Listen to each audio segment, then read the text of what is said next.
Salut à tous, c'est Tolric.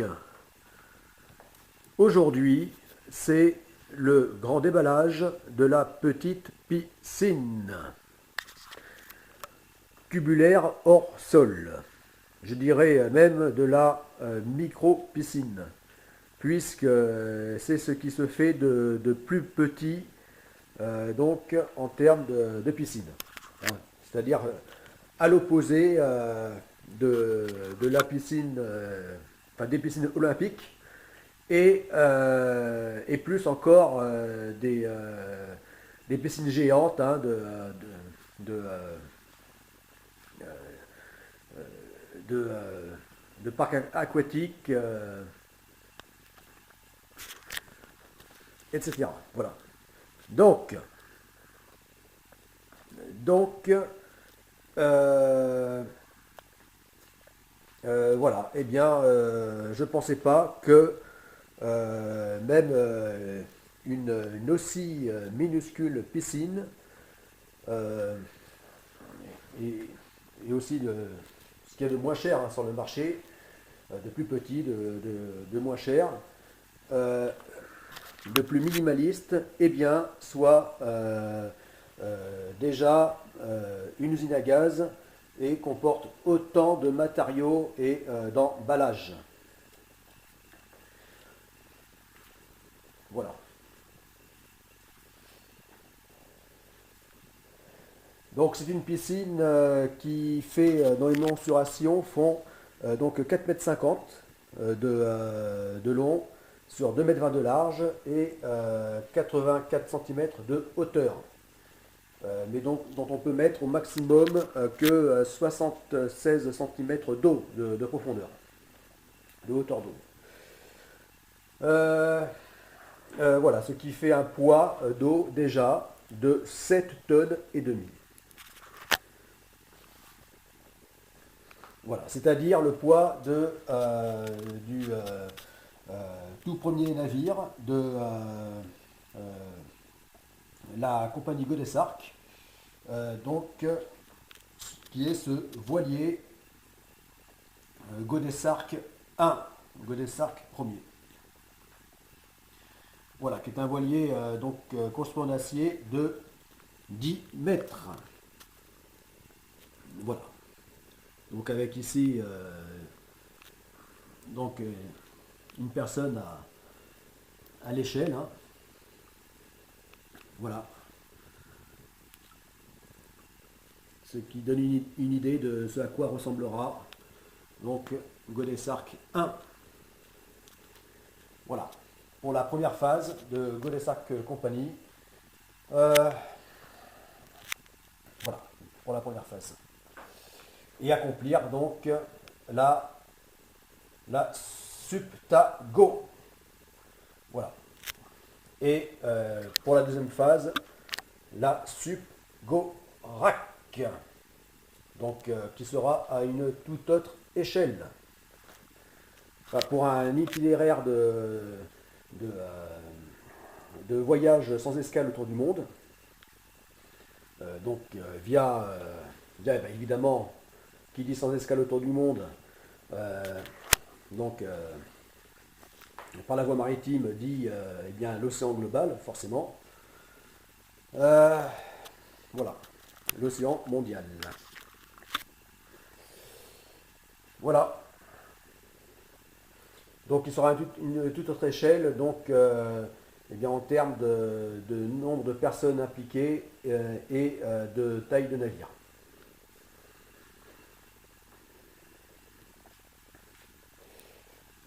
Voilà. Mais qui ont en commun donc les sports nautiques. Voilà, à commencer ce qui est lié assimilé au surf, hein, dérivé du surf, hein, c'est-à-dire stand-up paddle, paddleboard, nage, etc.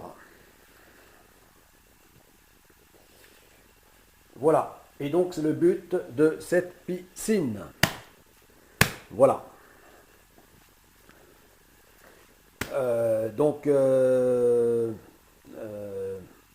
Oui, alors je disais qu'elle peut donc que ça contient déjà, aussi petite soit-elle, qu'elle contient déjà 7 tonnes et demie de flotte. Et oui, l'eau pèse lourd.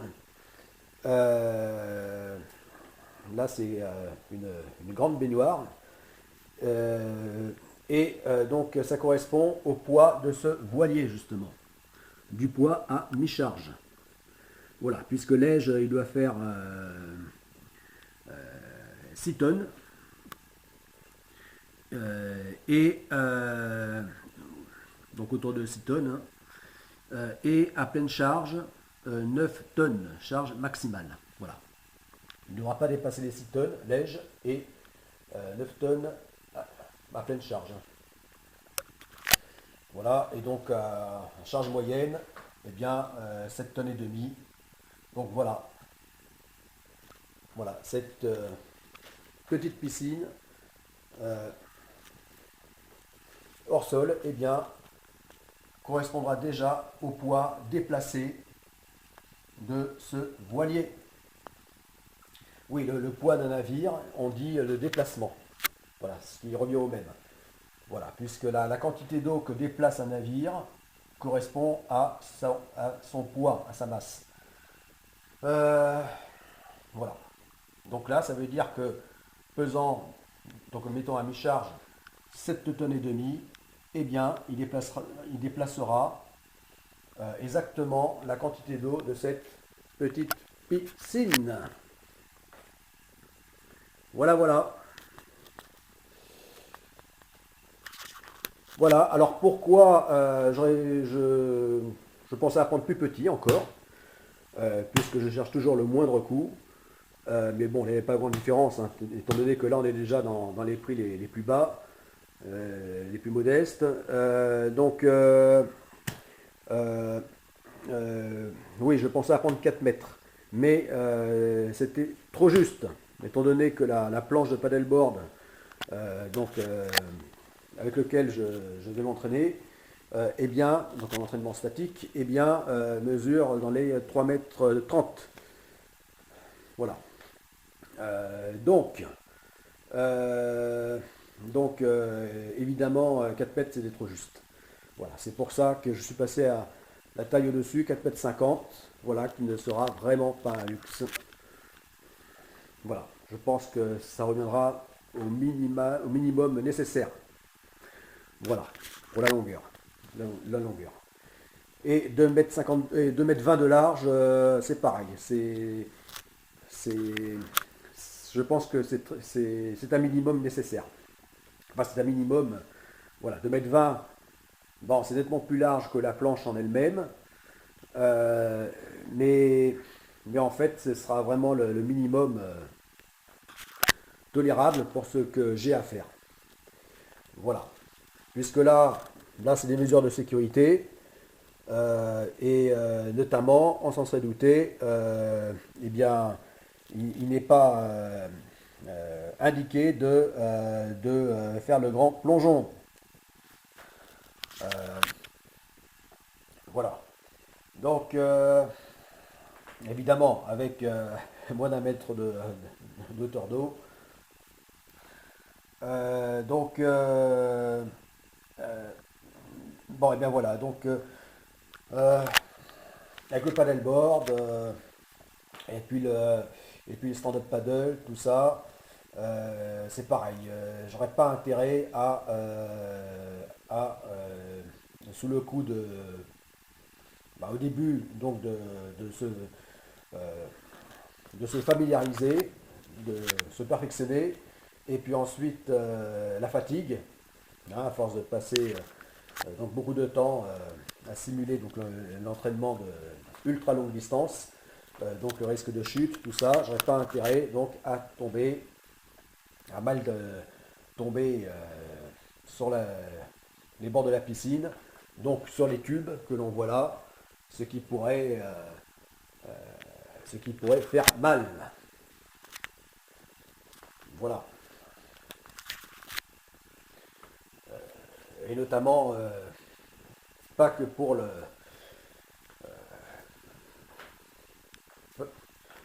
pas seulement pour celui qui qui est sur la planche, qui sera sur la planche. Le paddleboard. Voilà. Ça fera mal à la piscine aussi. Voilà, donc je ne voudrais pas la démolir avant d'accomplir ces milliers de kilomètres en entraînement statique. Oui, alors je dis des milliers de kilomètres parce que en fait j'ai multiplié par 10 comme pour donc l'entraînement objectif 100 000, hein, 100 000 reps. Donc pour ce qui est du workout, eh bien j'ai multiplié par 10, hein, fois 10. Voilà, c'est-à-dire que pour le objectif 100 000, en fait, c'est de travailler donc 10 ensembles musculaires.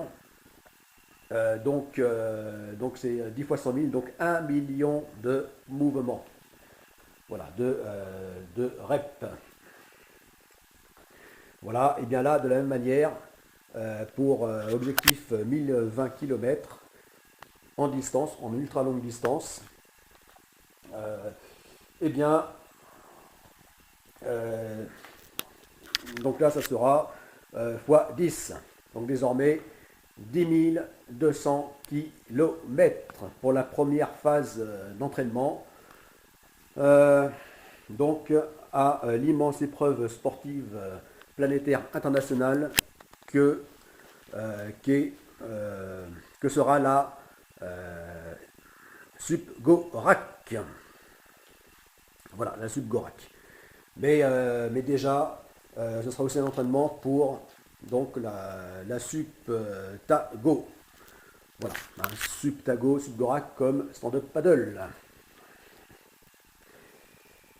Voilà, donc parce que là ce qui est intéressant c'est que 10 200 km ce sera significatif, hein, c'est-à-dire que ça sera déjà l'équivalent de un quart de la distance de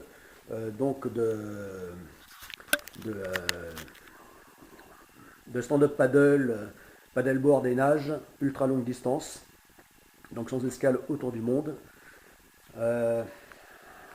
en équipe et en individuel, qui sera de 40 800 km. Voilà. C'est-à-dire largement la circonférence la plus large de notre planète, de la Terre, qui se trouve à l'équateur. Donc voilà, cet équivalent-là. Voilà. Donc 10 200 km, eh bien, ça fait un quart de cette distance. Voilà, donc ça sera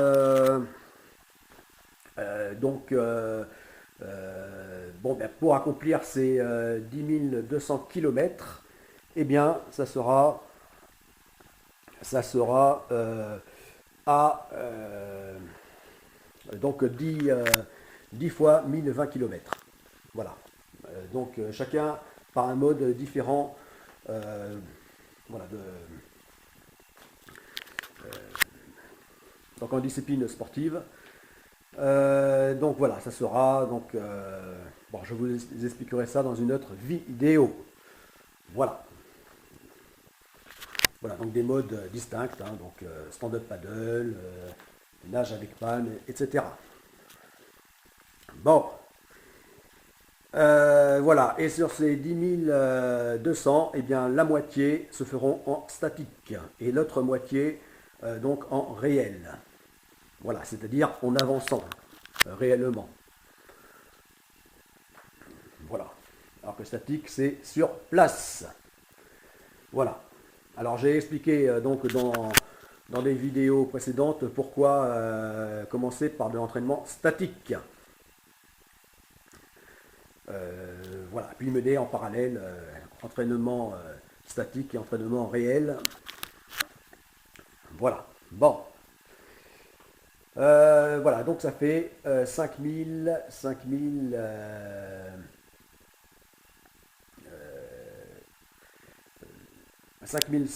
km donc à faire dans cette piscine. Voilà, alors j'espère pouvoir les faire. parce que c'est tout l'un tout l'autre. Soit cette piscine sera donc utilisée largement au-delà de ce pourquoi elle est faite. Voilà, parce que je pense qu'il n'y aura pas beaucoup d'utilisateurs qui auront acheté une telle piscine pour parcourir donc l'équivalent de 5200 km dedans. Voilà. Soit eh bien, un manque de peau, c'est un mauvais achat parce que elle ne pourra pas me permettre de faire ce que j'ai à faire. Euh, voilà. Hein, puisque là déjà, les indications de sécurité déjà indiquent qu'on ne peut pas faire n'importe quoi. Voilà, on ne peut pas faire de plongeon, évidemment. On ne peut pas faire certains jeux aquatiques, genre se rouler dedans, enfin s'amuser avec de grands ballons, etc. Euh, bon, des tas de choses qu'on ne peut pas faire dans une aussi petite piscine. Voilà, que dans une piscine olympique, évidemment. Voilà, donc, voilà, donc oui, je prends le risque de ne pas pouvoir non plus simuler, simuler de la nage avec palme, avec monopalme, euh, comme de pouvoir faire du paddleboard et longue distance et stand-up paddle, hein, etc. Tout ça, voilà. Ça risque de coincer dans tous les sens du terme. Mais bon, je prends le risque hein, parce que je n'ai pas le choix. Voilà, et je vais faire en sorte que ça puisse être possible de toute façon. Voilà. Et est-ce qu'elle va pouvoir supporter une telle utilisation? C'est justement l'avenir proche qui va nous le dire dès que je l'aurai monté et rempli. Voilà. Voilà, donc, alors il y a beaucoup d'éléments, hein. Donc on y trouve eh bien, les tubes, hein, évidemment, hein, puisque c'est une piscine tubulaire, hors sol. Euh, donc, euh, euh, voilà, donc des tubes qui me ramènent à l'enfance, hein. Ça me fait penser quand j'étais tout petit, que j'avais une tente pour les enfants, là, enfin une maison en tissu euh, qui était donc faite en toile. Cette petite maison, elle était assemblée de tiges en bois reliées comme ça par des coudes. Voilà. Et là, tout de suite, comment les choses peuvent ramener euh, très loin dans le passé, donc à son enfance. Et même là, donc à sa petite enfance. Voilà. Euh, donc, donc, donc beaucoup de tubes, voilà, et de coudes. Voilà. Alors, bon, ben, ça me questionne, hein. Est-ce que déjà ça va être assez solide? Donc, je rappelle que tout ça, c'est pour tenir quand même 7 tonnes et demie d'eau. Euh, déjà, hein, donc voilà. Alors, ça me questionne parce que pour un usage normal, eh ben, justement, c'est fait pour, hein, ça doit coller. Mais par contre, pour ce que j'ai à faire, alors là, et c'est là d'ailleurs qu'ils disent de faire attention, de ne pas faire n'importe quoi, parce qu'effectivement, je, je pense que en faisant les fous dans cette piscine, on a vite fait de trop la solliciter et donc de euh, risquer en tombant, de tordre les tubes. Mais surtout, je pense, parce que les tubes sont quand même solides, hein, c'est de l'acier, hein, du métal hein, quand même. Et alors que là, les coudes, par contre, je pense que c'est là que ça risquera de casser.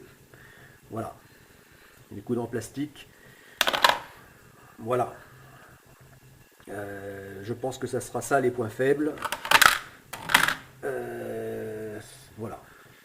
Donc j'aurais vraiment pas intérêt euh, à, euh, à tomber et mal réceptionné donc les bords de cette piscine.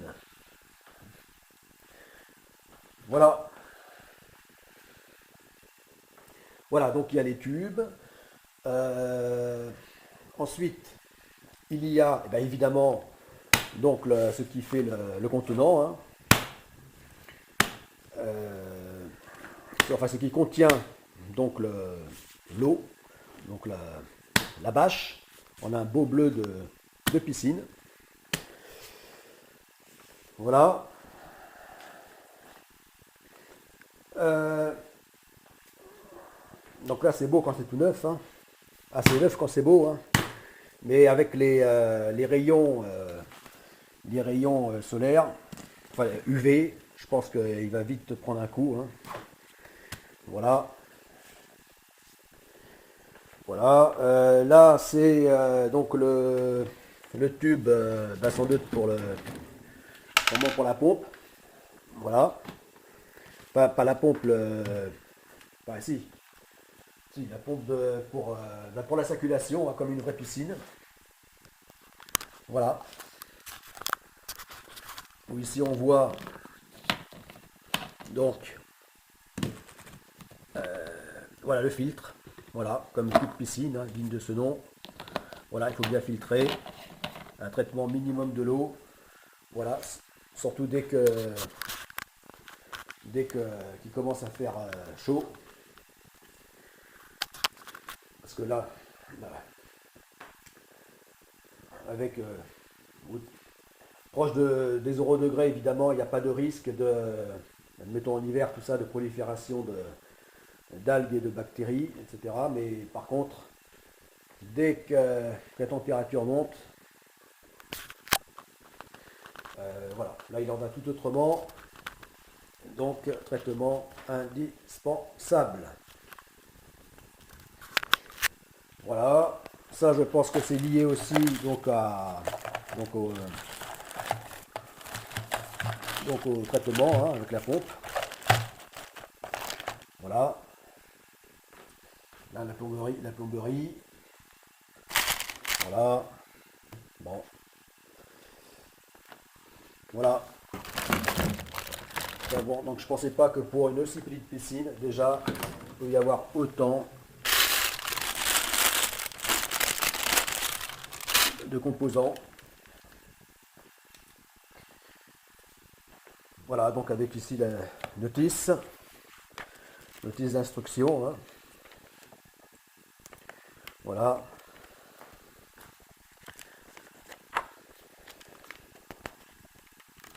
Voilà, voilà.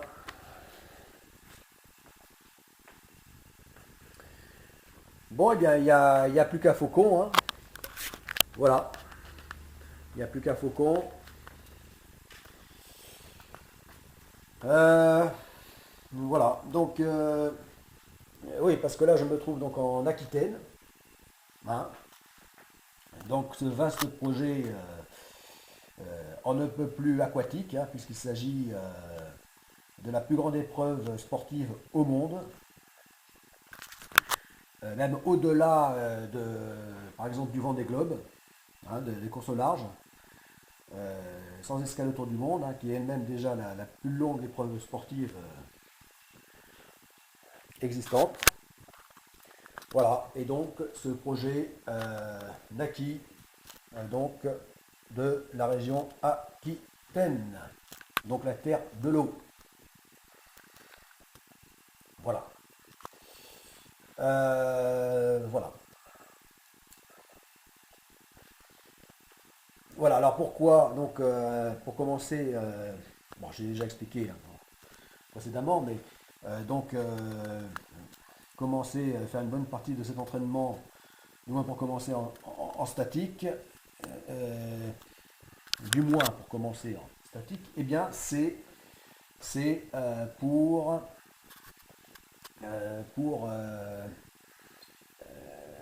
ne pas dépendre justement du problème de proximité de plan d'eau. Voilà. Même si ici on est particulièrement bien placé. Voilà. Donc en Aquitaine et plus précisément donc au niveau de la Gironde, on est bien placé. Voilà.